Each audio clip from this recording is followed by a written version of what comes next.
Hey there, film fans. I'm Jeff. I'm Dave. And I'm John, and welcome back to The Love of Cinema, a pod in which we'll challenge one another to discuss movies both new and old with a strictly positive critical eye. That's right. And to keep us positive, to avoid lazy negativity, we have decided to make this episode and all of our episodes a drinking game. So Just this one. anytime we say anything negative at all, you're going to hear this sound. That sound means we need to take a drink, and you should drink along with us. So, pour yourselves a glass, and we're recording 2 in a row, so everyone's a little bit loose. Apparently, we didn't buzz Brandon enough last, so... There it Fair is. enough. Cheers, friends. Well, you're both drinking clear liquids. This seems awfully well hydrated of you. Shit. Guys, thank you so much for joining us for our Bonnie and Clyde episode. We're also going to have a little mini review of Equalizer 3. That is Antoine Fuqua's latest film, which actually came out No somehow spoilers, during because this. I haven't seen it yet. That's the mini review. Short, no spoilers, spoiler-free, by the two Says. That's their last name, people. I'm not speaking in terrible English. John Say, Brandon Say are here. We're going to introduce our guest, Brandon, in a second. We just recorded, a little housekeeping here. We just recorded our first episode with our guest, Brandon, a.k.a. the artist Dasein. We talked about The Square from 2017, Ruben Ostlund's follow-up to Force Majeure, before last year's Triangle of Sadness. People, you know this. Two Palm Doors. Also, for our friends and family and our fans, you know that we drink for real on this podcast, so we're doing it back-to-back. This is episode number 2 for us, so we're about to have some fun. So, for God's sake, go to our YouTube, and you can watch Jeff struggle like fuck at the moment to get this intro out. I did not write this down. We do not have a producer. And if you're a producer out there, go ahead and reach out to us, but we're not going to pay you. All right, we're going to introduce Brandon. Yeah. Intern producer. So like I said, we're going back to film school. We're going back to film school with Bonnie and Clyde, which at least one of us here has never seen before. And at least one of us may have fallen asleep at, but I don't know. We'll see. Bonnie and Clyde, we're going to talk about in a second. And of course, Equalizer 3. And I think that's it for our housekeeping. John, do you want to go ahead and introduce our sponsors / our guest? He gets front billing now, don't we forget. have a... He does. He does. His name is Brandon Say. He's the Dasein man, but it doesn't make sense for him to Dasein speak man. yet. So With a different background, by the way. He's been doing it the same way for 200 episodes, and we just fucked him. We just fucked him up. The Dasein man. You just sounded like you're out of the 70s. Carlos. The Dasein Right. man. Carlos Barroso makes beer. See Barroso.beer. Our guest today is Dasein, Dasein. He's on the show. He's live. He's my brother. He's back. He was with us the previous week. Anyone who was listening to the previous episode, he's got some new music dropping over the next few weeks. So make sure to check that out on the typical music platforms. I think that Spotify playlist group is obviously only on Spotify. Is that correct? YouTube. The new, yeah, exactly. The new music videos for all my previously released stuff is now on YouTube. So you can find me there and find those playlists, find those videos. It's pretty cool. I'm pretty sure our link tree takes welcome back. them to the Spotify. So, Love Okay. that. yeah. Well, we'll fix that. We'll do that as well. All right. So, Brandon, we did not buzz you enough last time. I'm just curious. I just out of nowhere, because, you know, we used to have this thing where we would prop up bad movies. What is the worst movie you've ever seen in your life? Ooh. And did you walk out? Or Dude, have you? it might. Okay, I have a couple of contenders. If we count miniseries, I know I'm gonna get a bunch of shit for this, but I thought that 1990 It was fucking terrible. Okay, good. There you Oh, go. wow. There are some diehard fans of that. And I think it's only because I love the book so much. Yeah. Sure. And I just thought it was fucking terrible. There's even a okay. documentary I mean, about making that. All right, go ahead, Brandon. Your and drink it's night not is on. Tim Curry. I don't. He's the only good thing in it. It's everything else, like literally everything else. All right, go ahead and take a drink. Claymation Spider. I appreciate Oh, yeah. that. Your drink light is on. Have you ever walked out of a movie? I don't think so. Whoa. No, but I've turned some off. And the other one that came to mind was Terminator 4, the one with Christian Bale. I mean, I would have said Terminator Salvation. 3, to be honest. Fair enough too. All right, Wow. friends. Interesting. Nice. All right. There we go. Let's do it. What are we talking about? Well, we're going to get to I'm Bonnie and loose. Clyde in a second, but we should start here with our mini review, which is our spoiler-free Oh, yeah. reviews that we're doing. Dave and I believe, have not seen Antoine Fuqua's latest film, but you two have, so Says, take it away. Wait, I have Brandon, one did quick you- thing. Are we not doing gripes anymore? Because I came with a gripe. Oh, you want to do a gripe? Oh! Here we go. You ready? We're going to activate your timer now. It seems to me like it might be the case that the rest of the world didn't grow up with the looming threat of verbal and sometimes physical violence for smacking your food, because I work with a bunch of people that do not know how to fucking close their mouth when they eat food around me at work, and it's driving me fucking crazy. Oh my god. I have a couple as well. Yep. Yeah.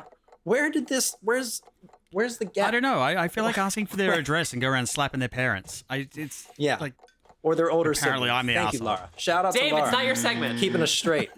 I think we also grew up in a house where that was taken very seriously. Oh, same. Yes. Did you, Jeff? Oh my god, I couldn't even put my You and I elbows on ever the talked I couldn't about even put this? my elbows on the table. Damn. Some waspy shit over there in the Waspy, shut the fuck up. all right. Also, fuck people that ride their bike in a traffic circle while looking at their phone and not holding onto their handlebars. That's all I have to Whoa, say. risky I agree, shit. but you did say something Yeah, negative. they're like the kid in the they're like the kid in the square. They can just get hit. I mean, all you can do is Nice. take one of them out. It makes the news. The others stop doing it. Just saying. Don't. Okay, look, to our listeners, don't run people down in roundabouts. Even if they Open the door. Might Unless forget it's it. John Wick. Get him with the door. Yeah. Brandon, did you rewatch? I rewatched first and second Equalizer because Elizabeth had never seen them. So I watched the first one for the first time when my buddy Park came to visit back in April. I had never even heard of these movies, and so I watched the first one then, and then I watched the second one a couple days before going to see this. And I thought that I think it was Mark, made a great point, or maybe it was Matt. These movies came out every year that a John Wick movie came out, and they got overshadowed because they're relatively Oh. similar, Mm. you know. And I think that's what happened to me. I'd never heard of them, and my friend is such a huge Denzel fan that he turned me on to it. So yeah, I didn't rewatch them, but I watched them for the first time leading up to it. I used to watch the original I mean- series on TV, but I haven't Yeah, seen and the I movies didn't yet. realize that Haven't it was seen a any of them. series Yeah. until I saw the credits in this one. Yeah. Hmm. This was definitely same for me with the I have been really into these movies, but I didn't watch the first one when it came out initially, and I kind of discovered it by myself, just naturally, just looking for something to watch. And I was like, what is this? Yeah. And that first one, fucking, I love that first one so much. I mean, he's definitely kind of the John Wick, you know. He's kind of a Superman, so you don't go into these actually thinking he's not going to win. They're revenge-omatics, but man, they're fun. And he's, you know, highly specialized skill set, military background that doesn't really get clarified, so he's kind of capable of anything and everything. And it's just unlike all these others that are kind of, the stakes are so high in Taken because it's his daughter. The scope is larger for something like John Wick, because even though it's about like they kill his dog initially, he's an assassin in this giant league. Mm-hmm. This is much smaller than that. This is just a regular man who with an extraordinary past. And they stick with this theme throughout these movies of, if you can do something about it, shouldn't you do something about it? Mm-hmm. Like someday somebody does something wrong. And if you can do something about it, you do something about it. So it's like this man just finding, if he sees that someone has done something to hurt somebody else or to take advantage of somebody else, he fucking murders them. He murders he'll take down the entire. Yeah, I think there's something in that for all of us. He's the kind of person that like would have gotten sent in to like destabilize an entire country. Like he's like that kind of person, like single-handedly can just go in, research, break it down. And it's always fun watching them. So, I mean, this one takes place in Italy. He's old. I think they definitely want this to be the last one. They're like, why not? Let's just lean into it. He goes in and just destroys one of the top families in Italy. Just fucking kills everybody. I mean, like, you know what the movie is, you know what it's going to be. And it delivers with some really sweet fight scenes. I do feel like I think structurally this one got there a little too quick for me. The final showdown. I don't know if you felt that way, Brandon, but I feel like by the time we were there, by the time it was over, I thought there was going to be another sequence after it, but it was kind of, that was kind of it. I still enjoyed I still enjoyed watching it, but this one felt a little bit more condensed to me in a way. And I think it was because of how they started it. I see what you mean, but I don't think I minded that. And I will go out and say, I think this is by far the best one. I struggle with some aspects. I struggle with some aspects of the other two, namely that he is so invincible and so distant. This one is a lot more personal. And I think there was a lot more character development. There was more dramaturgy in this one. And I appreciated that it showed a more human side of him instead of just this. He's not just a force. He is when he needs to be, but he finally has conflict with that. The fact that he is, that's like kind of how the movie starts, is that him having conflict with who he is, which I just thought was so much more interesting than I think just equalizing everybody.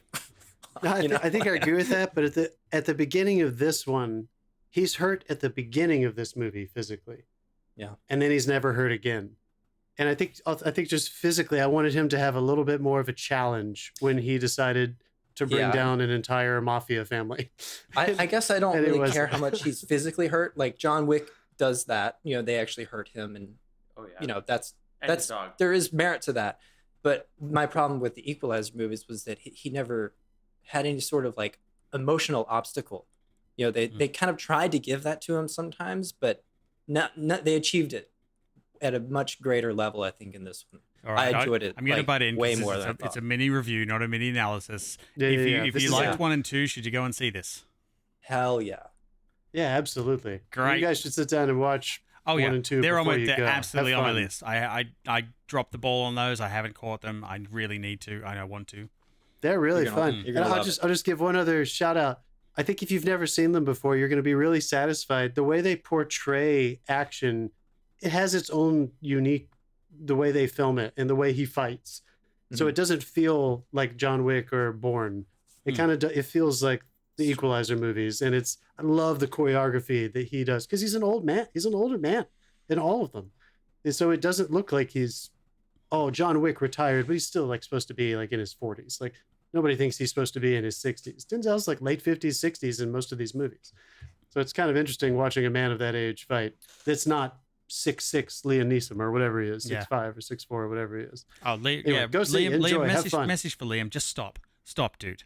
Stop. Take a rest. He's having fun making movies. Take a rest. His kids are He's out of having school. a blast. His kids dude. are out of He's college. Yeah. You're gonna bloody hurt yourself. Stop it. Some people, especially people of a certain age, they don't want to sit. They don't want to sit at home all day reading books. They got to get out there. They got to keep doing it. They got to stay sharp. Old people aren't going back to the theaters, you guys. Did you know this? Yeah. I was looking at some numbers the other day. Really? They're not coming back. They haven't come back yet. They're still not seeing movies. Oh, no, they're As done. a monolithic people.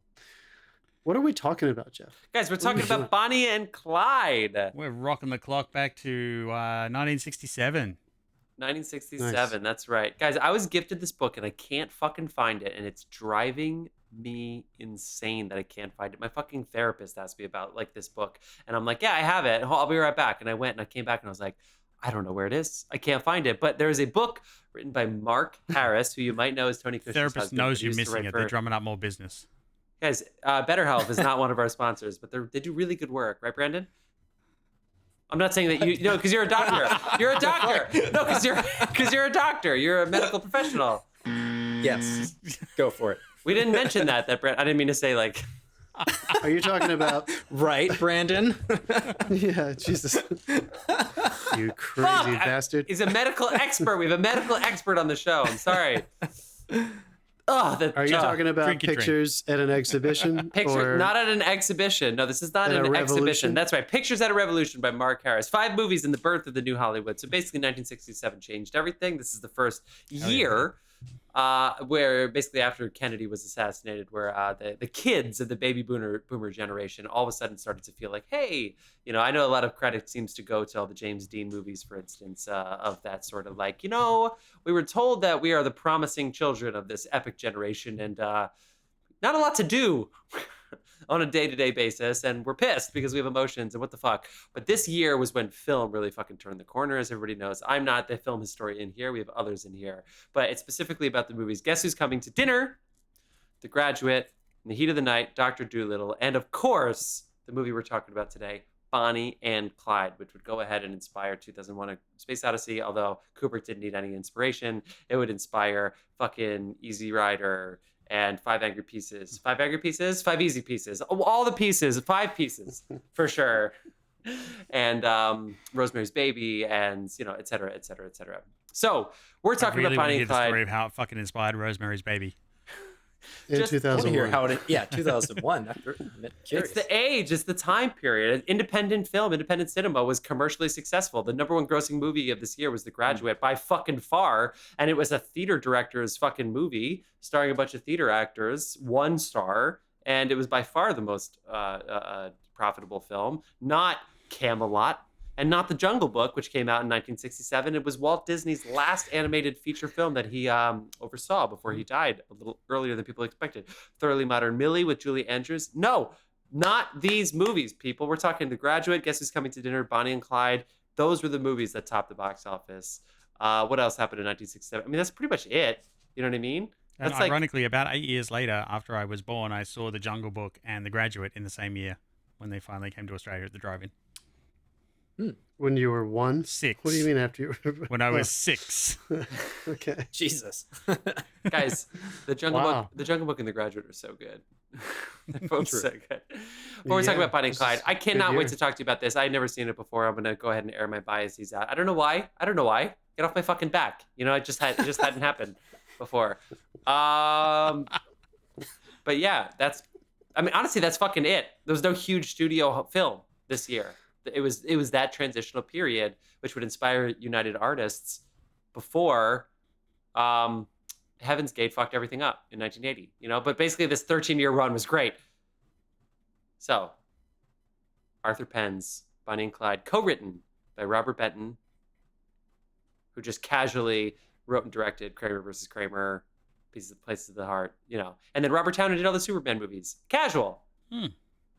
Wrote this movie, Arthur Penn, and the fucking score is by Charles Strouse, people who wrote Bye Bye Birdie and wrote fucking Annie. Who would have fucking guessed that twangy ass banjo fucking fiddle music that almost sounded like he said 10 versions of the same song and they just played it throughout this whole movie? Who would have thought that guy would write? Very Dukes of Hazzard. Dude, I was getting Live and Let Die vibes. Live in that, just over and over again. Da-da-da. Oh my God. And wait, there's another movie that I was going to look up and Google on the podcast Jeff. live. What? Why don't you go first, dude? What did you think? You saw it for the first time. I forgot you were seeing it for the first time. I didn't realize I also hadn't seen this, so this is my first time too. I thought Dave was the one Wow. who fell asleep during this the first time, but that was a different Two movie. guys with a film podcast. Brandon, had you Never seen Bonnie and Clyde.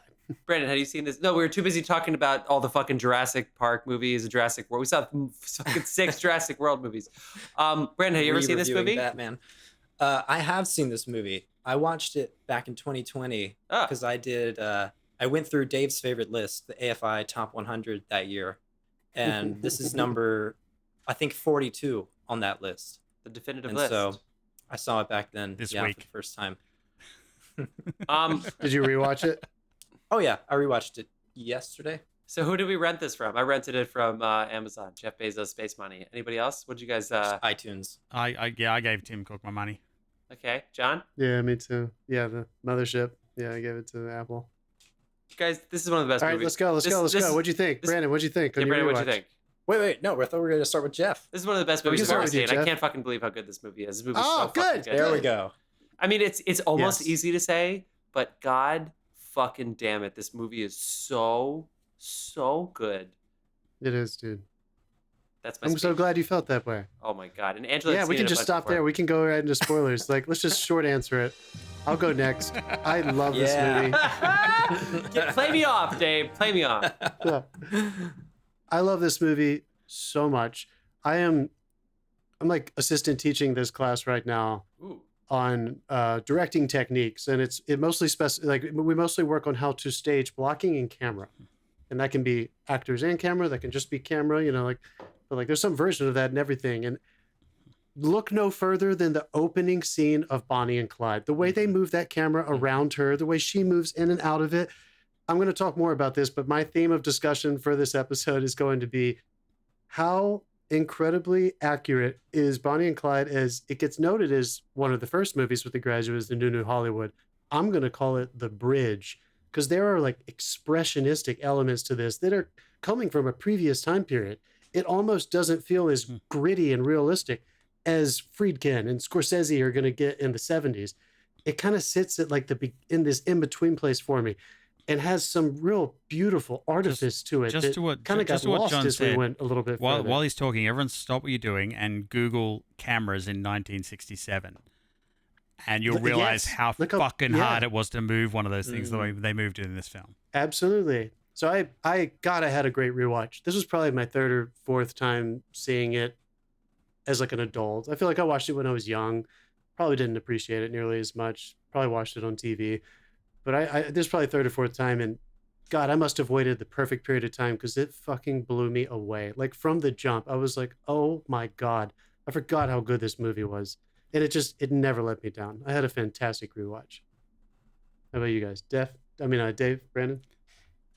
Go ahead, Dave. Yeah, sure. The only criticism I have of this whole thing really is the photos at the beginning. I was like, fuck, I hope they're not relevant to the plot, because they were just there and gone. There There almost wasn't enough time for your eye to recognize it. I know it was a choice, but I was like, I kind of wanted to sit in that for a little longer. I thought it was perfect. That's the only criticism I have of the whole damn thing. Like, get the fuck out of here. Yeah, no, like the way they move the camera is fantastic. Some of even like the rear projection car scenes sold really well. Like everything they shot was beautiful.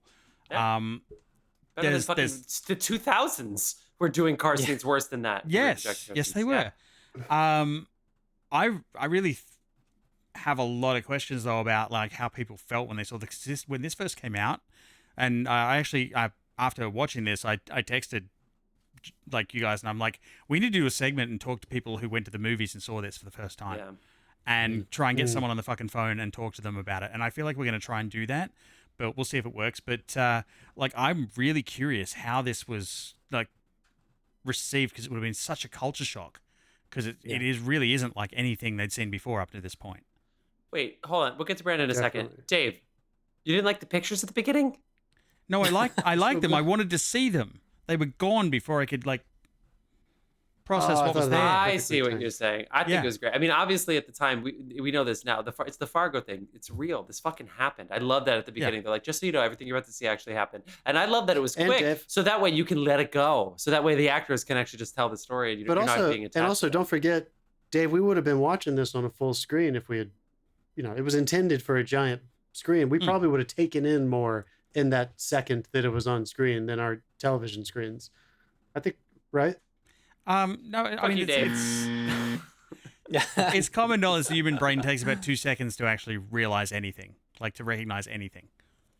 It worked for me. Okay. That's like a modern editing rule, but they weren't doing that back in the day. It was just like gone.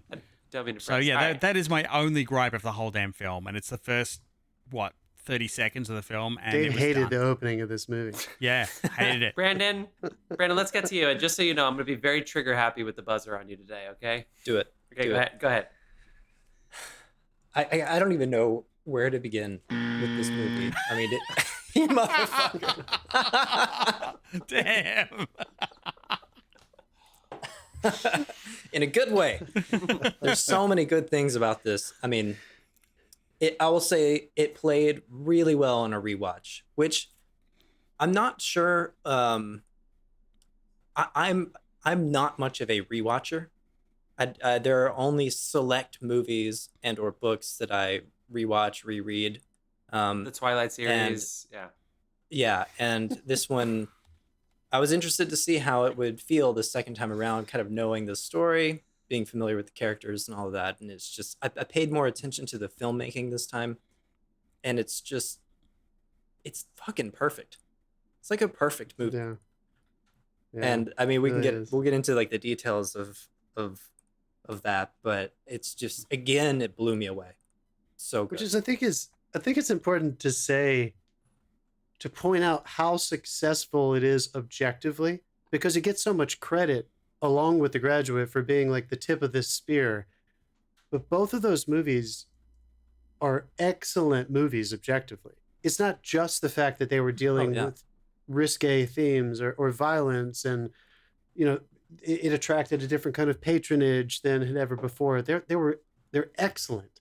So like it kind of makes you wonder, like, there probably were other movies before these two movies that were trying to deal with these themes, and they just weren't Rebel. done as well. Rebel Without a Cause. Rebel Well, Without a Cause. it's funny because like movies like Yeah. these, movies with these Trying. like particular themes, they kind of put the viewer in an interesting position where they're rooting for like an anti-hero, I guess. Mhm. But at the same time, you're waiting for their inevitable demise. Like you're waiting for them to get their comeuppance. And so it really puts you in a very fun, conflicted place to watch because it's like while you're rooting for them, it's like you also know they're going to get it in the end. They're not going to walk away from this. And Spoiler. yeah, that They what? Wait for it. There we go. It is, yeah. We're gonna fire up the stream deck. Not No, they negative, drove but in I a just wanted car. to do it. Yeah. Well, I'll say this because I didn't go back and read the books, and obviously I thought I had pictures of Revolution because I definitely got it as a birthday present, which I very much appreciate the gesture, and I cannot find the book. Sorry, Eddie, he doesn't listen to the podcast. A couple things that really stood out. Number one, they don't mention their names until after they've already robbed banks. I think that's Yep. really fucking bold. And then, who are you? Oh, I'm Clyde Barron. I rob banks. Like after they rob banks, which is cool. But also, the whole storyline is just their storyline. It starts, and she's naked, which the first thing I thought was this allowed back then? And of course, you don't see it. No, it But wasn't. Again, but the way they filmed it wasn't because I'm sure there were This was the 'Cause year there it was- was. art house cinema that did go into that territory where you had to go to certain theaters and certain Yeah, to go, places. yeah, So down a staircase. I'm sure it definitely reminded that audience of probably similar things that were going on at the time, that opening sequence. But it was tastefully done, of course. But she's in her room and she's contemplating life in a bucolic, weird place that she doesn't feel that joy of Oklahoma, but she's in the middle of Oklahoma, the show, but she's in that place. And then she sees Clyde. And then, of course, the movie ends literally the second after they pass away, or at least the second after we recognize for sure that it's over and the story is done, and etc. And we see them get giddy about the fact that they're going to go down in a blaze of glory. And it still sucks when they die. So like just literally those bookends, if they have that beginning and they have it's almost like they're playing with house money in the middle. It's almost like they can do whatever they want. It is so perfect, that relationship between the two of them as anchored beginning to end in this movie, that honestly, it really feels like anything they did in the middle was going to work. Yeah, which But is what they really did- hard. The dash, right? The dash, right? We have the year we're born, the year we're dead, and then the dash is our life. That little tiny line on the grave essentially is our life. I feel like the dash in this could have been fucking anything because they just set it up perfectly and they brought it home so perfectly. Very different than like the movie we talked about last week. Yeah, totally. This is because I think I agree. I mean, I agree with you. I think I am. It's so easy to connect and be entertained when you have people to hang on to. Like this situation, I mean, maybe in 1967 or 68, when people were watching this movie for the first time, maybe they hadn't really heard of Bonnie and Clyde. Like maybe they were kind of forgotten bank robbers, and this really resurrected their reputations. But like, we resurrected their reputations. Sorry, I didn't mean to be an asshole. We know who they are. It's me. So you're good. So even at the beginning of this, when you put this on, you know exactly what's going to happen, like Dave is saying, but there is the screenwriting, the scenes between them, and what happens in the relationship, and even elements like setting up the fact I'm not a lover boy. Like I had kind of forgotten. I always forget about how important that is, that there's an obstacle in the relationship, because it isn't just them like in euphoric bliss the whole time. Like there's a problem with them, and then his brother there's and many his wife. problems. Yeah, not just that one. Yeah. But I mean, there are so many themes, not themes. There's so many aspects about their relationships that allow you to. It's not a character piece. Like it's not. I don't think. I still think this is a. I still think it's there's a lot of plot here that you get to just watch them move in and out of robbing these different, like their escalation of thievery, and then them beginning to observe their thievery. And then the relationships dynamics. I don't know. I just feel like it. I feel like it works. That moment where it really touched me this time when he got attacked early on. It's still like early in the movie when the butcher attacks him, and he's like, I didn't want to hurt him. Like, why is he trying to hurt me? Like he really just didn't get it. Didn't get it. And to your point, Dave, even if the pictures were too quick, I was really touched by the authentic. It felt authentic. It was authentic enough for me to feel it. I'm not saying I lived at this time, but the authenticity of the Dust Bowl and this portrayal of these people. That farmer who was leaving at the house where they were at the beginning, and they shoot up the That sign is in the the glass. best scene in the movie for me. That is the Holy most crap, moving that scene. touched the hell out of me. And then when after they get shot, and those families come around and look at them, and they're all whispering, "It's Bonnie and Clyde," and they're famous, and they give them soup, and they give them some drinking water. Just the way that I don't think I had remembered it being grounded quite so much in how they were kind of a representation of the resistance for these people. Like no one else was looking out after them. Well, Of course the 60s was all up in that, right? Of course people who were sharing those same beliefs were looking for something like this. It was very, very well represented. Grounded in scene work. And it never felt like it was signaling any of this stuff. I also want to bring up the Like, yeah, I agree totally. There was definitely no. I mean, there was a little bit of foreshadowing, but they weren't really signaling anything. But I also want to bring up: is this the first time they've gone this detailed with production design? Because like things like we're at that house that you spoke of, she woke up on a folded car seat, like she's sleeping on a car seat, very similar to how she dies. And there's just all these things spattered around the set. They're dirtying up the front of frames. They're doing all that stuff that you just didn't see in films of the 50s very One much. best cinematography at the Oscars, of course. Dave, tell me if you agree with this. I think it is as successful as you're talking about because they didn't have money. And they were just using filmmaking to compensate for the fact that they didn't probably have a lot of production design in that room. Can you imagine the discussion? But they had her. Like, hey, we want to move the camera. You want to what? It's like, how are we going to move the fucking camera? But that first scene with her when she's dancing around and she's topless, but not once do they ever slip up on the choreography that you see anything, because they can't, because like the movie will be shelved if they do. But there's camera movement, there's her movement, and she's utilizing the set to block things at certain times, and it was just so well done. Because she also, this is such good writing in filming. It's just the whole package. We get in this opening of this woman who's naked in her room, aimless, restless, erotic.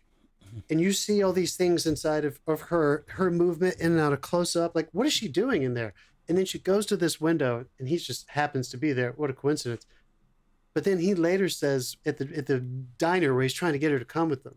And he's telling her who she is. And he's like, let me tell you your story. And he's like, almost, right on the money. Yeah. She's like, how do you think you know that about me? He's like, I know it the minute I saw you. And so did we.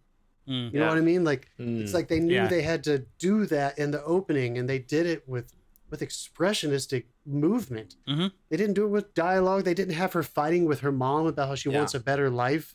Like, you know all what of it it was suggested for me? visually. The way she starts punching the banister of her bed. Yeah. Just restlessly. That was like, that moment really sunk in with me. It tells when you she comes everything. into that, when she falls into the close up in that part, that fucking blew me away. They even do that with, I noticed the specific punching thing again with C.W. Moss. Later, he does the exact same thing at the gas station. He punches the thing before he agrees to go with them. Which, by the way, is C.W. Moss the most fucking awesome name ever? Yeah. Yeah, it is. Like, C.W.? Yeah, that's pretty fucking great.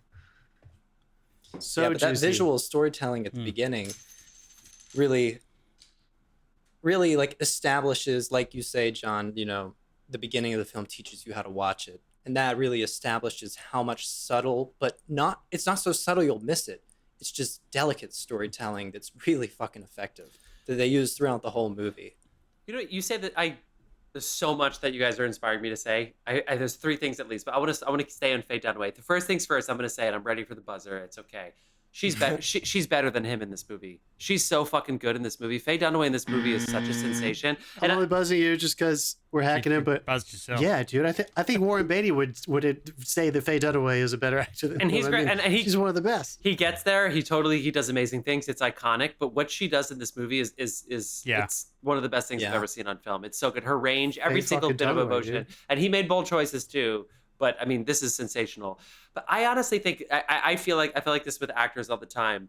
whenever somebody says, "Oh, I can't even imagine," that's your job as an actor, is to imagine. Well, as soon as that people say, "I can't imagine," your job is literally to highlight that and say, "To imagine."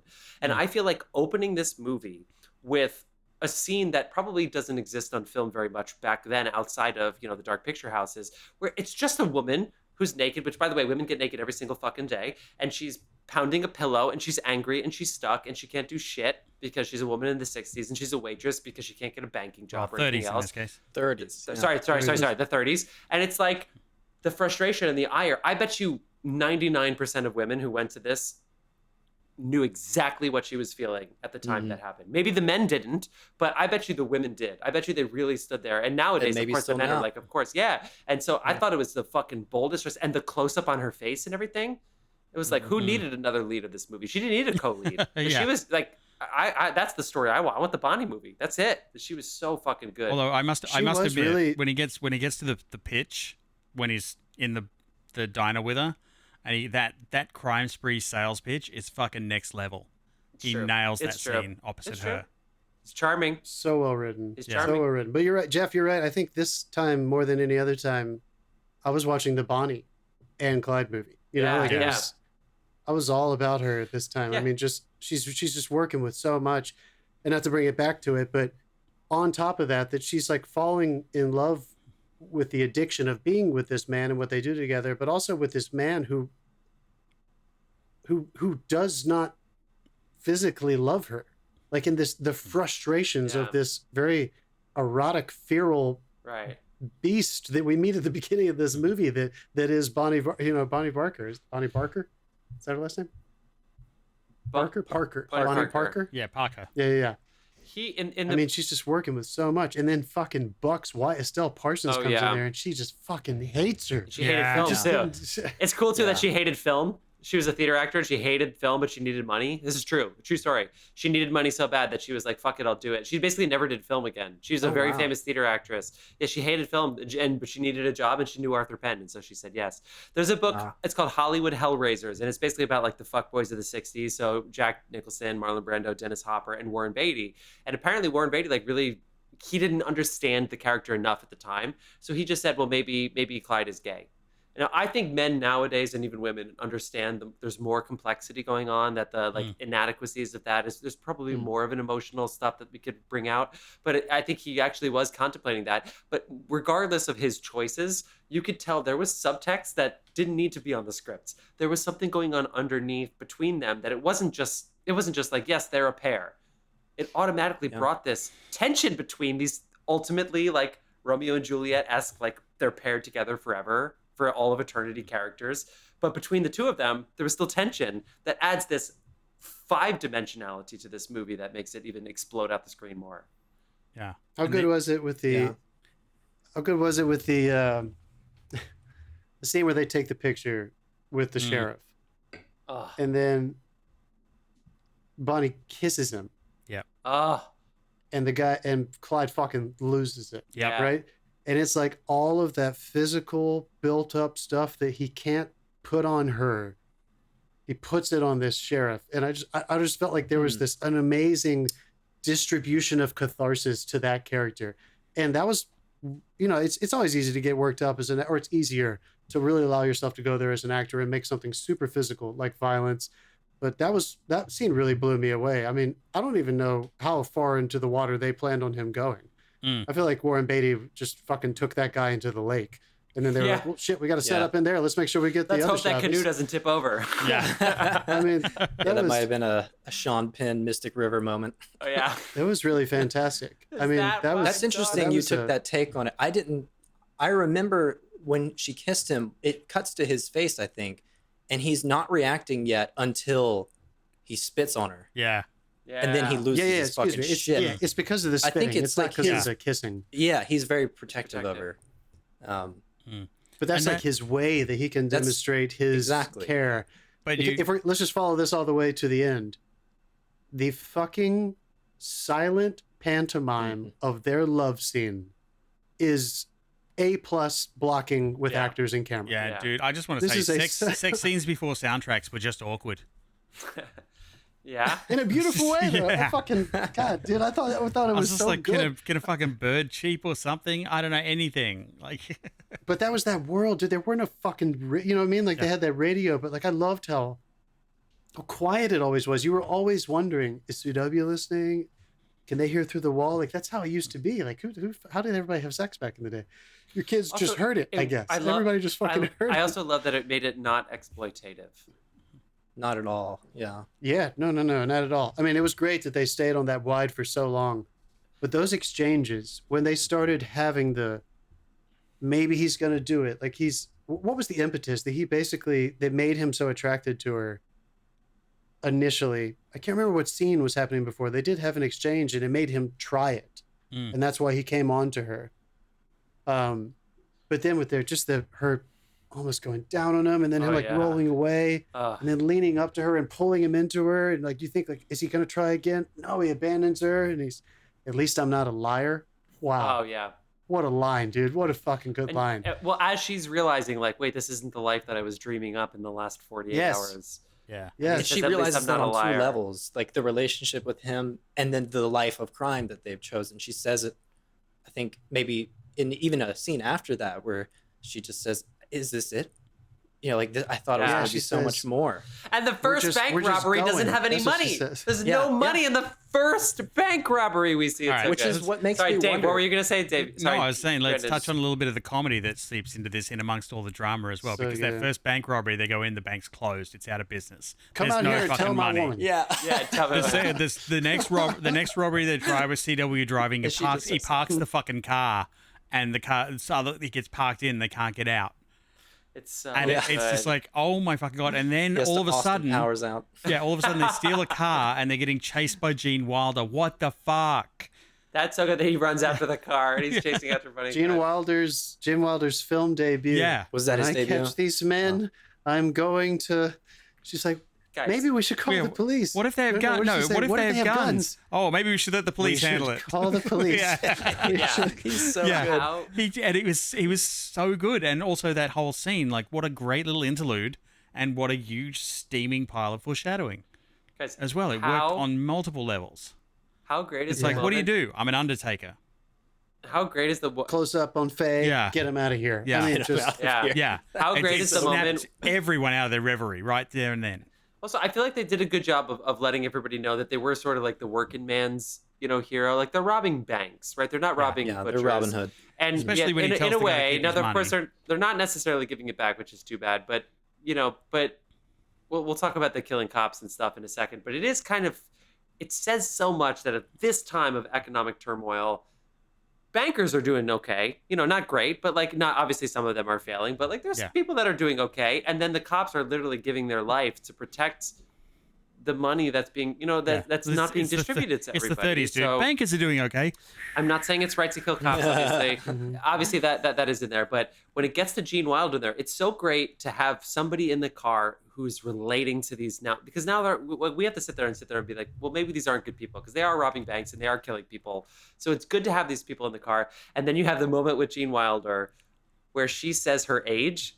age. Yeah. And he looks at her That relationship's unscripted over. as if like it's over. And it's like, it's so funny. It's like so much life, so much character, but it's what a way in. What a way in from the outside, from the everyman. He steals their car. All of a sudden they become friends. And all of a sudden he has this full life and character. It's just fucking brilliant. Yeah. All right, There was a Jeff, lot. we've waited. Jeff, we've waited long enough. How good Gene is Hackman. in Don't this even movie, fucking dude? come at me with Gene Hackman How and Estelle good Parsons. Is Gene Hackman? I was talking to. They are a full life. I mean, it's just like 100%. I mean, Well, I was talking to Angela about two things. Number one is first of all, Estelle Parsons, the journey. She does not want to do this at all, and it wasn't just like the actor choice. Like you could tell this. It's almost like she was like, I want to get the fuck off this set, and I want to get the fuck out of here. I never want to be here again. The first time we meet her in this movie, and her journey slowly accepting it. It's almost like she was just having such a good time with everybody. Where it's basically like the reality and the film reality became one. It was so. It's like. It's so sensational, and I would love to see the crossover between reality and filming this movie. Gene Hackman does the thing. Two Genes in this fucking movie. How many movies have two Genes? Gene Hackman in this I think movie. he was credited as Eugene. That's right. He was at the time. Yeah. Or at least IMDb is doing that. Gene Hackman does something that I've never seen before. I don't think I've ever seen this on film. And we see this in real life all the time, which is people who are playing with their voice. But like in a way that's like he's so Texas and Southern, but like his voice changes depending on the situation he's in. I feel like it's just such a fucking bold choice for an actor, but he is so lived into this that sometimes when he's having fun, he's like up here in this, and then but whenever he's like really, he's really into the scenes, he's dropped in. Like I've never seen a vocal range in a performance like it's him. almost like these guys it's almost like the Barrow Boys are performers. They're fucking with each other. They're Exactly. Like fucking vaudeville. Yeah. Exactly. 100%. I mean, they're just having so much fun. And you just made me think about Estelle's journey. This is one of those beautiful things where, like, I don't really want to know the answer, but thematically, I don't know if they knew it when they were writing it, but this woman who was kind of afraid from the jump, not really wanting to get there, the details don't even matter. Like, it doesn't matter to me that she's a preacher's daughter and that she got caught up in the wrong situation. Like, I believed that she didn't want to be there at the beginning. And then by the end of this movie, she can't see anymore. She's the person who lived in fear of this period of time is choosing not to look at the terrible things that are happening and deal with the ambiguity of justice and injustice. And I mean, that last scene where like the person who was most afraid may never see the truth again. That landed for me pretty hard this time. And again, I don't know if they knew that or if they were thinking about that, but I thought that was really lovely. I'll tell a little anecdote that one of my editing professors told me recently. He knew, and we should call them out just because I want to give it up for whoever it is. If somebody wants to help me look up the editor of Bonnie and Clyde, I'm doing it right now. If you give me 5, I can get you. 4, 3, 2. This was edited by Dede Allen. I think she was the first editor to get a single card credit in film. And it's a she. One reason she got that. It is there were a lot of famous female editors throughout the ages. We know I feel like we knew more that came after her, just because like people like Thelma Shoemaker and she did Dog Day. They got so famous. But apparently, like Arthur Penn had not seen the ending, and they had designed it a little bit differently. And she showed him like what she cut. There's like more than 90 cuts in the last like 15 seconds of this film. And there's just that style of editing hadn't really been utilized nearly as much. It was a much riskier style of editing, really kinetic. And I mean, she just apparently, they just like, that was like, she got so much credit for taking this film to a whole other level because they had filmed it with so much camera movement and intention that there was a lot of design that went into what they thought the edit would look like. And she just changed that ending to make it such an extreme kinetic tragedy that she ended up getting so credited that Warren fought for her to get her own title card, and that changed the future of editing for the way editors were recognized. I actually have a note. I have a note about that. When they were building up to that finale, they built anticipation of the trap, but they never once showed you the trap. Yeah, it's true. So you had a sense of anticipation, but you didn't know why, unless you knew the history. You knew what was coming. Like the second I saw that car, I knew we were in the end game. Guys, this is post Kennedy, and the shots came from a fucking bush. Yeah, it came from the grassy knoll. Come on, that's good. I'm gonna not to quote Rian Johnson, but somebody asked him the other night, "Do you have any like just big picture advice on how to pull off suspense? Like you feel like you've nailed it so well. Like what is it?" And he was like, I think about that a lot. And you film so people wonder, have you fucked up an entire... No, sorry, it's my problem. Dave, somebody literally asked him by that. Somebody was like, I don't know if you've heard that some people dislike your Star Wars movie. He's like, yeah, I know what you're talking about. I have heard those. Yeah. I cry about it sometimes. Anyway, carry on. He was literally like, guys, I mean, you know what it feels like, even with your student films, when people say critical things, like it hurts. Like that doesn't go away. It hurts. That's nice. You just try to move on. Anyway, but he was saying when I was studying Hitchcock, when I was getting obsessed with just these suspense masters, he said, I kind of realized that the most important thing, and Hitchcock talks about this in his interview with Truffaut, when you're building suspense, it's clarity. it's showing the audiences exactly what they need to see so that you will know something is about to happen. And you will, it's not ambiguity. It's not suggestion, which is why this ending, what you say, Jeff, it's almost more thrilling because of that. Yeah. We don't know exactly who's back there. And I think it ends up yielding something that is much more about those, when they whip Penn to each other. Yeah. That's all that matters. What happens after, the beautiful catharsis of the way they are shot.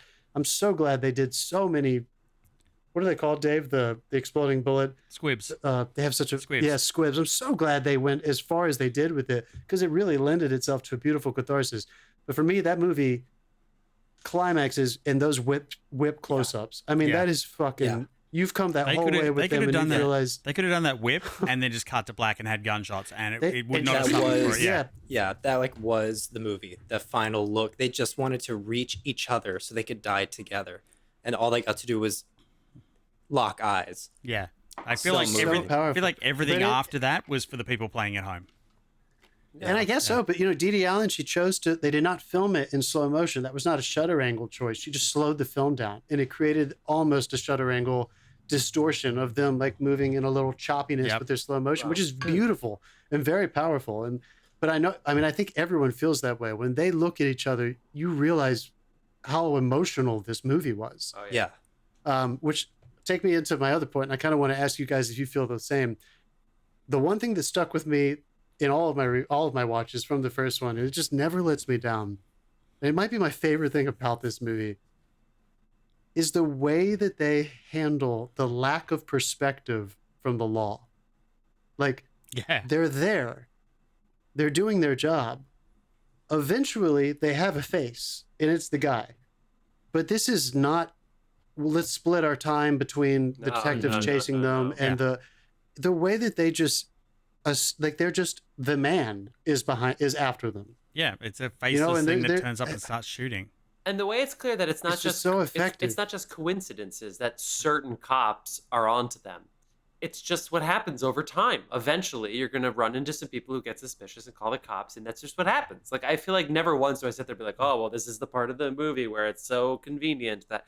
No, I never thought that. It's like when you're in Oklahoma, I'm not going to risk my life in Oklahoma. Yeah. You're not going to, like, Missouri, all these places it goes to. Brandon. I want to... interesting choice in when they go for the meetup with the mother. Yes. And there's just white diffusion everywhere. Yeah. It's like a dream sequence. Yeah, it plays like a dream sequence, but then it ends with the most brutal thing she could say to her. Yeah. And like snaps her out of the dream. Yeah. And you go straight back you to live cold, 3 hard, miles away unfiltered. from me. Yeah. Which is funny because she's famous by then, right? You know that the mom recognizes that her child's famous, which is usually a thing that we like as a society. Yeah. But she knows she's Did being it work watched. for you with the filter on the lens and not until that final line. I was like, what are they doing? Why is this one section suddenly like this? And then we hit that final line, and I'm like, oh, okay, I see what they're doing there. Yeah, it's a little jarring. I'm not even sure it happened. Yeah. There's a part of it. Sometimes when I watch this, I wonder if that sequence even existed. If it was just her imagining the whole thing while she was sitting there. Yeah. Yeah, the mother was so flat. How far after that sequence does Bonnie run away? When this happens after that. Because at this point, she's sitting in the hotel. Yeah. She's sitting in the room, and that's when they go out for chicken dinner and get busted. Yeah, that's what prompts this It visit. cuts straight to her sitting with her back to everyone. So yeah, that whole sequence might have been in their head. I didn't get that, but that's interesting. That's a good point. I also love how I'm going to give it up to Dede Allen again. I mean, I'm sure Arthur Penn was thinking about this. I'm sure Warren Beatty, I'm sure they all had opinions about when they were designing it, but how quick they draw their guns. It just never lets you down. Like as soon as the law is there, they're in a gunfight. Yeah, they don't hesitate. Like there's no build up or anything. When they show up to that house, when Buck and them, when they're first in that house together, the law's outside. I mean, they pull their guns so fast, dude. I mean, they shoot within like 2 seconds. They are firing directly at police officers. Yep. Yeah. I want to touch just quickly on the sound as well, because it was a mono track, obviously, but the sound effects in this were great. I recognized a few of them from the Warner Brothers library, but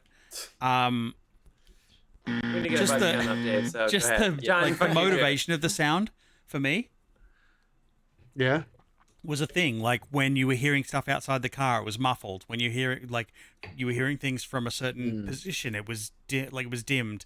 It was like they really played with the sound in the one field they had to make it as like realistic as possible. So like the one particularly when everyone was outside the car looking through the window and talking and all the voices were muffled, that really got me. I was like, they really thought about this. It's like it sounded exactly like it should as well.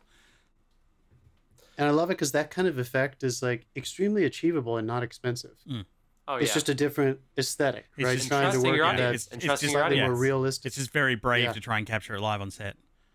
Brandon, what's something Yeah. what's something that popped out for you? Give me something juicy. Give me something good that popped out this rewatch. How easy was it to steal cars back then? Yeah. Oh, especially They when just walk especially up when to it- it. when he had to run up and pop the hood and start it from there and then get in the car. I'm like, you fucking busted, man. 1 second, no tools, no nothing, just Don't worry, he's Clyde Barrow. He knows how to go in and just turn the keys. All Also, honor system. Do you guys wish we lived in an era where you could get that excited about a game of checkers? The They were checkers really into that fucking game of yeah. They were into that game of checkers.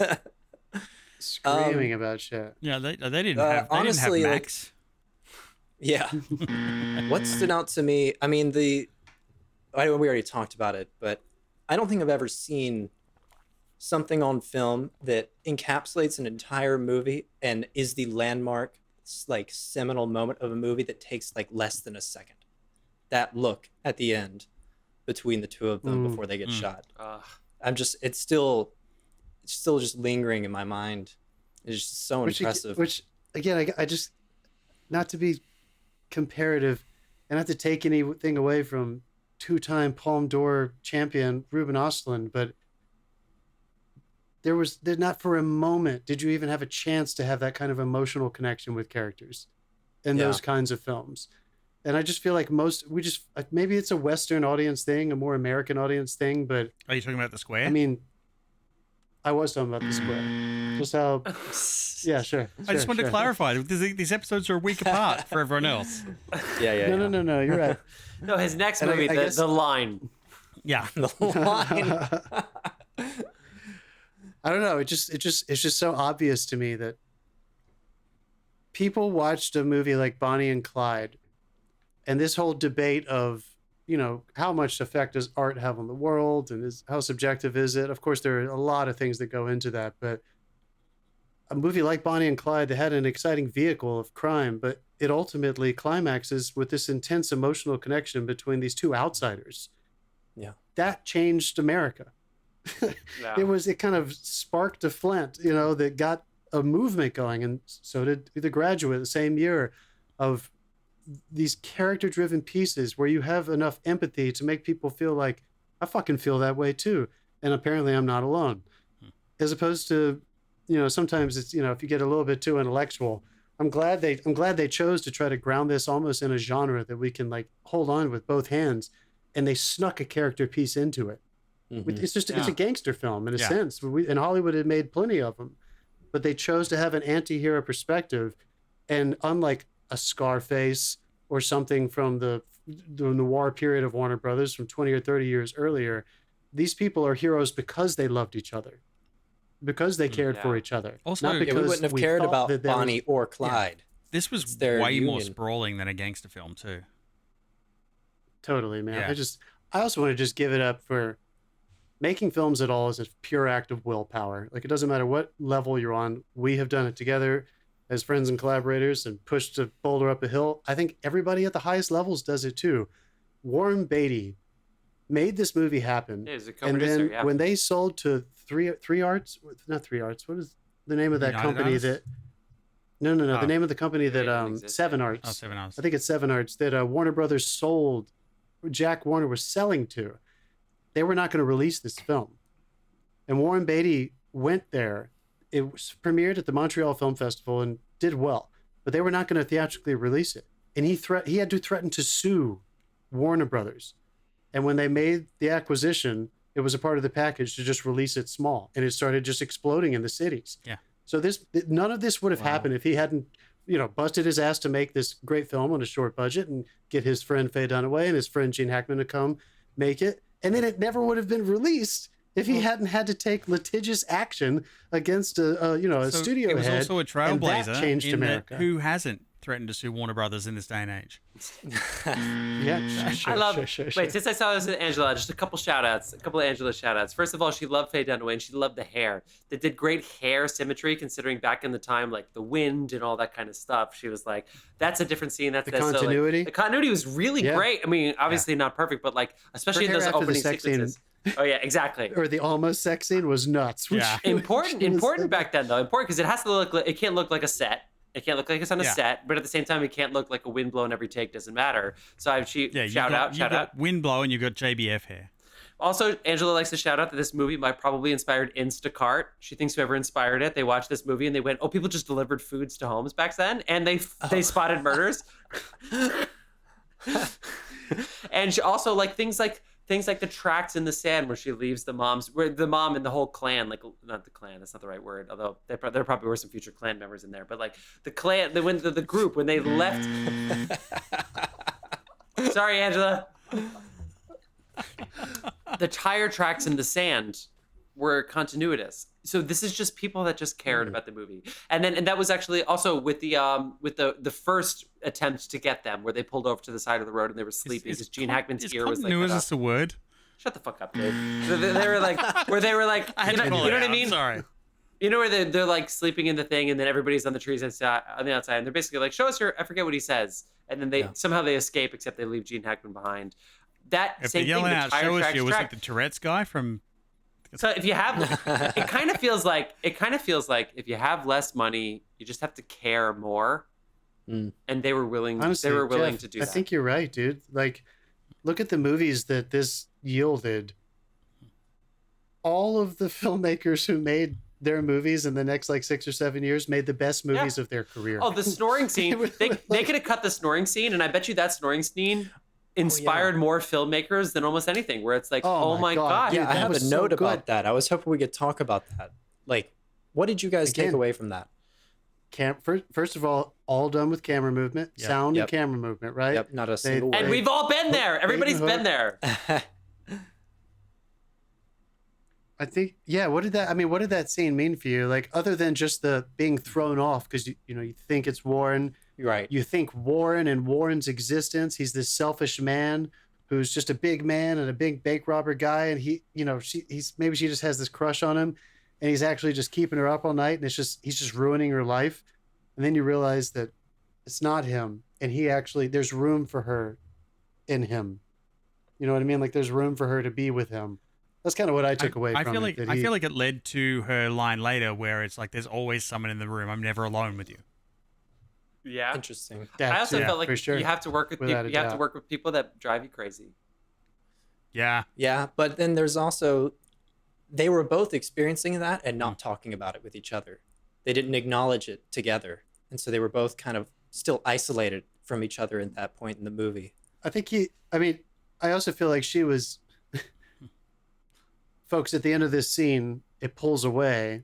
And I love it when they do this in movies. And maybe this is one of the first times they did it. They follow Faye through all this action, go down, and she almost hugs Warren Beatty and then decides against it and lays back down. And then the camera tightens on Warren's face and he opens his eye. He was awake the whole time. Yeah. Right. He was afraid, whatever it was. And yeah, I And they think that can't was totally sleep. like she wanted something she couldn't have, and he was terrified she was going to try to take it. Yeah. Exactly. And he was going to have the impotence thing or whatever his Yeah. deal was. Yeah. He'll never actually be able to satisfy her.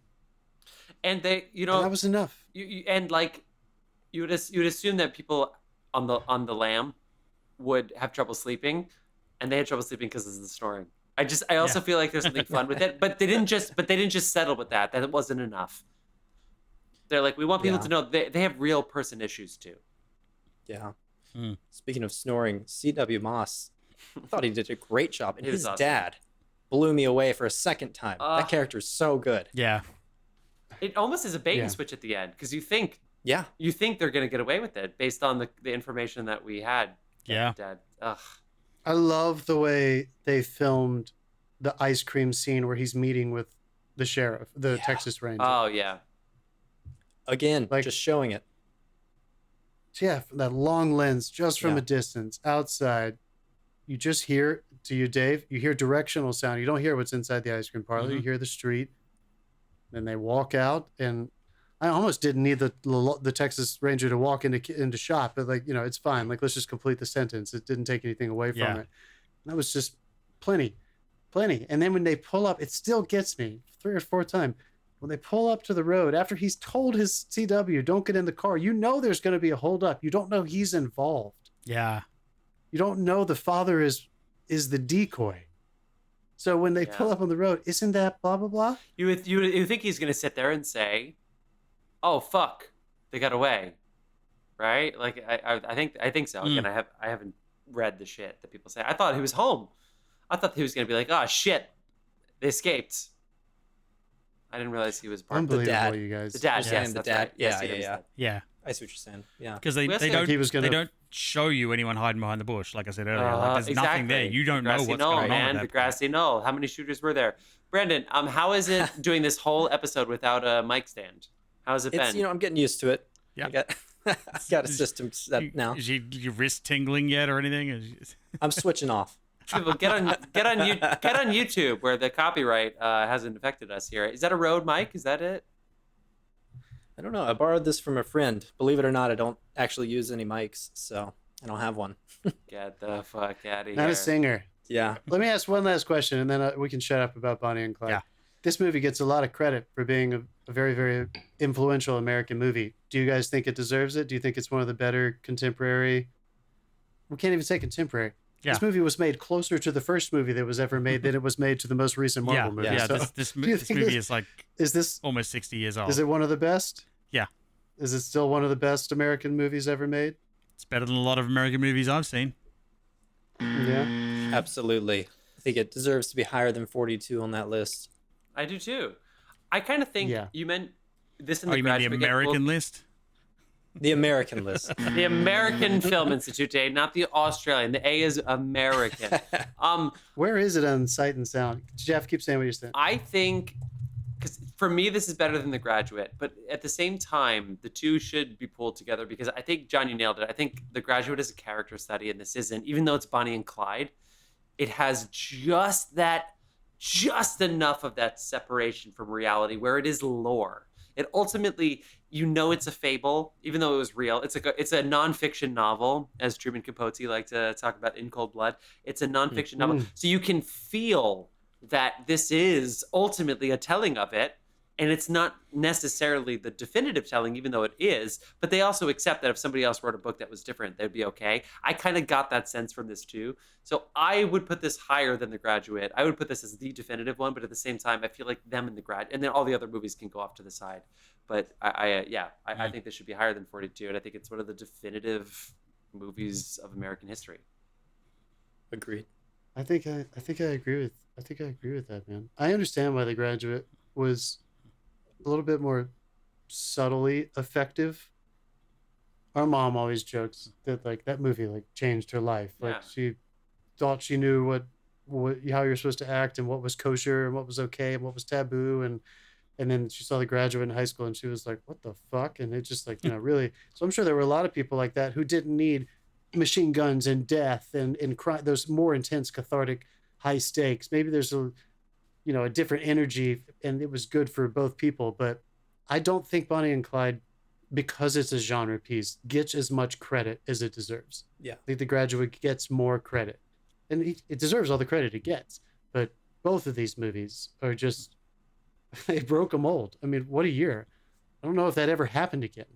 I don't know if it's happened since, where like movies came out and they like changed the future of all movies after that. I mean, last time that happened was The Jazz Singer. Yeah. Which one? I mean, honestly. Which one of the five jazz singers was it? Maybe I looked over it too quickly here, but just so you guys know, I just looked up the Sight and Sound for the top 100 for 2022, and it's not even in there. What? That's fucking sick. Maybe I just looking too quickly. I'm going over it again. And then we have the British list, and I think it is on the BAFTA 100. But yeah, this movie worth watching if you haven't seen it, or if you want to rewatch. Yeah, it's like You're welcome. It's like Go $2.99. check this thing out. Invite some friends over. Yeah, I had to rent it. Yeah, Same. I rented it too. Which was a shame. I was surprised it wasn't existing anywhere right now. How is this But not in Criterion? I'm trying to give Warren Beatty and Annette Bening some money. There we Wait, go. guys, should we also mention? Remember when Warren Beatty and Faye Dunaway fucked up the La La Land Moonlight Oscars? Oh my god. Yeah, It was them. everybody remembers that. Yeah, it's too bad. Yeah. You can see Warren. Legends. Watch Warren Beatty laugh when he looks at Faye Dunaway, going, "Did you just fuck this up?" Go ahead and rewatch it. Rewatch it. Nobody has rewatched it because we're sitting there and it's not worth it. But rewatch it and watch Warren Beatty go, "Did you just say that?" I don't think Warren Beatty. I don't think Warren Beatty gets enough credit for being one of the most like influential independent American filmmakers. True. Good Like at point. a time when like Cassavetes and Mhm. obviously Scorsese was fucking crawling up and making a name for himself. I don't think Warren Beatty really gets the credit he deserves. We don't really think of him that way, but a lot of his most successful efforts, he kind of helmed himself. Mhm. Wait, one more thing. I know, So I don't know. I know I'm an Oscars obsessed person, but Glenn Close, 8 nominations, no wins. We're obsessed with numbers. Faye Dunaway has 3 nominations, 1 win for Bonnie and Clyde, Chinatown, and fucking Network, which Network. she won. It's just like, Okay, like, that's it. You don't Yeah. need to have That's ever good. made any other movies. Those are Yeah. her 3 movies. 3 It's of the like, greatest okay, movies Yeah, ever it's made. like the That's lower it. backbone It's of like American fucking- cinema. Right You can now. have 27 Yeah. nominations. She wins. I'm sorry. it's like John Cazale. Check us out. Yeah. Only 5 movies he ever made. Yeah. All nominated for Best Picture. Insane, dude. All right. Dude, so good. I loved it. Thank you for choosing this movie, you guys. I think I threw out In Cold Blood. I think we were considering The That would have been Graduate, fun. Mhm. That would've- They all would but have I'm been good. glad we did this. I'm glad we did a rewatch for me at least, and I'm glad Jeff and Dave. I'm glad you saw it now, man. Yeah. It's worth it. I right? made Angela watch it on So a Friday good. night. so there Ironically, you go. I have played Clyde once for Warner Brothers in Australia, the theme park. Yeah. No way. What? They had a little live Bonnie and Clyde show they did for events, and one night they were short someone, so I jumped in as Clyde. So I've actually done the run out of the Good for bank you, onto the dude. car, and No Yeah. way. That's fucking. You awesome, waited dude. until Yeah, I hour totally wanna- 112 to do it to say that. Intro, That's so David. good. it was my one and only I Clyde totally- appearance. I only did I it totally want once. to. Yeah, a go-to couples Halloween costume for sure. I can't wait to fucking dress as Clyde Barrow. Oh yeah, that'd be good. And Last- Faye, All right, and, guys. and, Dave and Bonnie what? Bonnie what was her name? Parker. Oh, that's right, Is it that's right. Parker? It's Parker. By the way, that poem that she reads at the end was actually published by Bonnie Parker. It's called Suicide Sal. Isn't So that good? good. Like Yeah. that was like, and he was like, "You just wrote my whole life. That's why he fucked her." I forgot when they finally fucked. Yeah. He was like, It went, "You all just made me right, immortal." okay, we can sleep together. Oh my god. I I also want Alright. to say my favorite line of the movie came from Clyde, where he said, "I did a little toe cutting." Yeah, Jeff, we don't give Warren enough credit for having to deliver lines like that. Oh, there's so many good Toe ones. cutting. That shit was. Oh my god! All right. With that charming smile. Dave, All right. Dave, roll the generator, dude. Let's do it again. Let's start announcing. We got Oh, 2 yeah. weeks Here this time. on We our got show. 2 We weeks. should, we should talk about what's next. I'm gonna flick this little time machine on. So she's never mind. Jeez. God, I remember It's working this. perfectly. Sound effect. Yeah, we got sound effects in the show now. 1993. Oh, Yes. Oh god damn! Jurassic Park. Jurassic Park. We should Have you guys talk recorded about that Jurassic before? Park. Doing Jurassic Park. All right. Do we want to take a very quick break and discuss it, or do you guys want to just come on the show next week with a show? It's in 2 weeks because we're off next week. I think. Well, no, we're go not. back. There's As so far much as good episode is shit. concerned. Touche. Hocus Pocus, Nightmare Before Christmas, Tombstone, Sandlot, Dazed and Confused, Mrs. Doubtfire, The Fugitive, which we've already talked about, Groundhog Day, Bronx Tale, Sleepless in Seattle, Rudy, Scent of a Woman. This year is so good. It's Jesus. ridiculous. True Romance, Grumpy I- Old Men, Free Willy, I feel like we'll announce Cool it during the week. Runnings! It's about time we start Holy announcing shit! these during the week again. Men in Tights, Homeward Bound, The Firm. Get the fuck out All of right. here. Stay tuned for Cliffhanger. next week Yeah. Wayne's World 2. because one movie from 1993 will be discussed. You have to tune in to see what it is. I understand, Dave. We don't have to do it right Like now. and subscribe. All right, so let's do what you've been watching. What I you hope been we all watching? saved up a little bit of something that we have been watching. Dave, what you been watching, man? I'll be watching Ahsoka, of course. I am 100% on board with this thing. It is growing great guns for me. I love everything. Let me brag on our buddy Chris, who edits Mandalorian. He got to go. He did a few episodes of Ahsoka, Nice. and he got to go to a private cast and crew screening last week. Ah, So nice. it's fucking awesome, Yeah, it would dude. be. I'm so jealous. Yeah. That's awesome. Cool. Well, I love the show. I think it's doing great. And I also started watching again on Netflix. It's a sci-fi film called They Cloned Tyrone. Yeah. That guy he graduated a couple years before me. I got to meet him and everything. Yeah, it's pretty it fucking starts off, cool, right? it starts off not what you're expecting, and then just pivots like crazy. So yeah, it's a fun little sci-fi romp. Yeah, that's a good way to describe it. Yeah. Brandon, what you been watching, dude? Well, to meet the Matt and Mark quota, I'll shout them out. I watched The Nun and The Nun 2. Whoa! Jeff, your episode was great. The Thanks, man. Nun. And I think I have a disagreement with them. I don't know if y'all have listened to that episode. They I have. thought the second one was not as good. I thought the second one was way better. Whoa. Maybe it's because I saw it in theaters and I didn't see the first one in theaters, but I really, really enjoyed the second one. It had some Well, very legitimately there you go, awesome Matt and Mark. horror imagery. Matt and Mark, he agrees with none of your episode.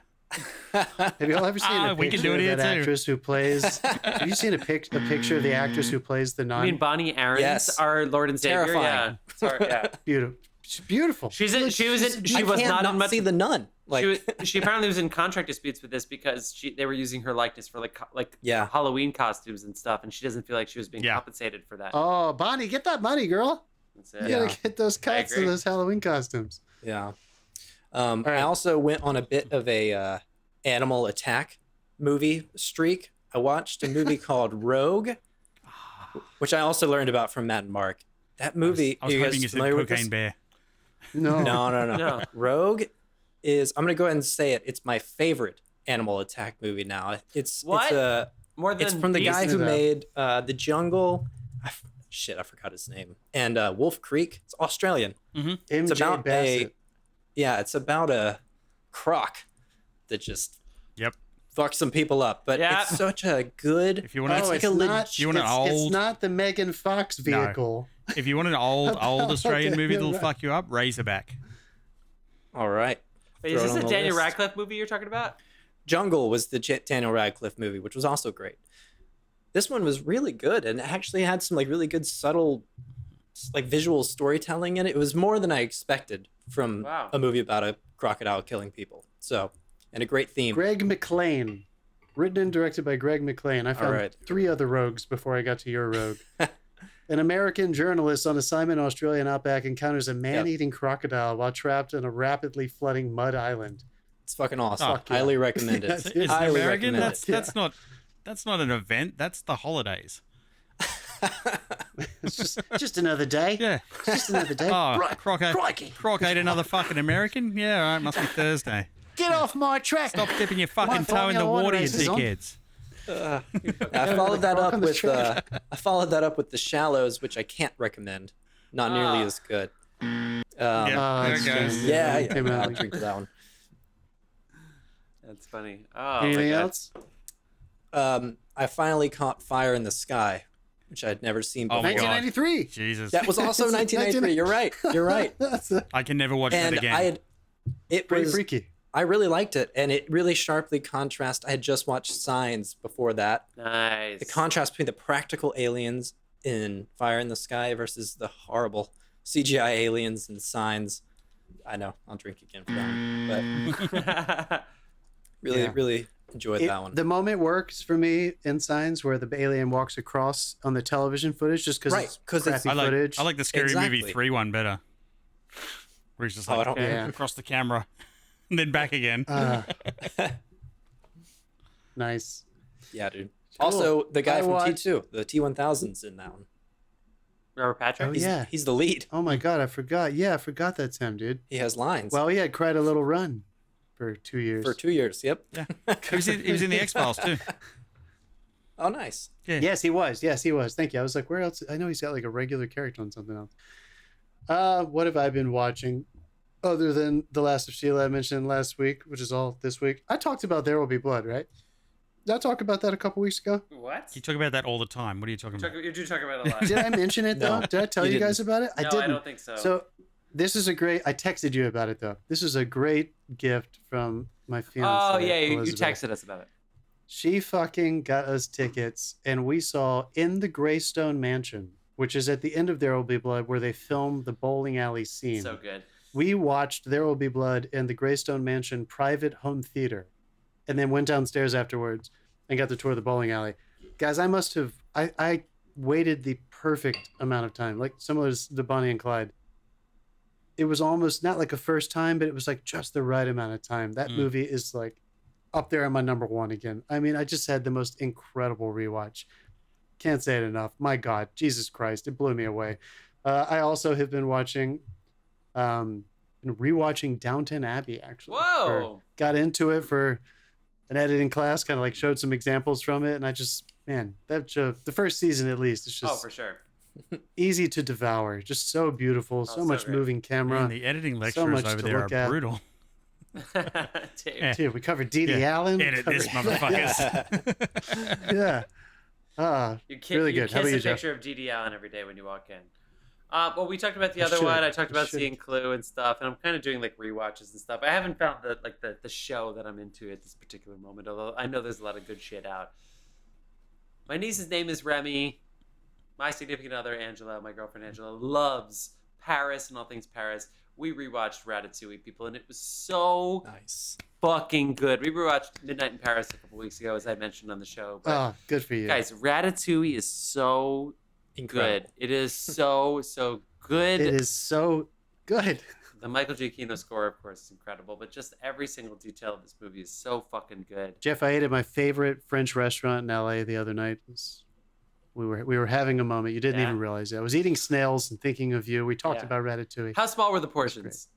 Not that small, actually. Nice! I'll bring you here. When you come here, we'll take you. It's It's good. peasant food.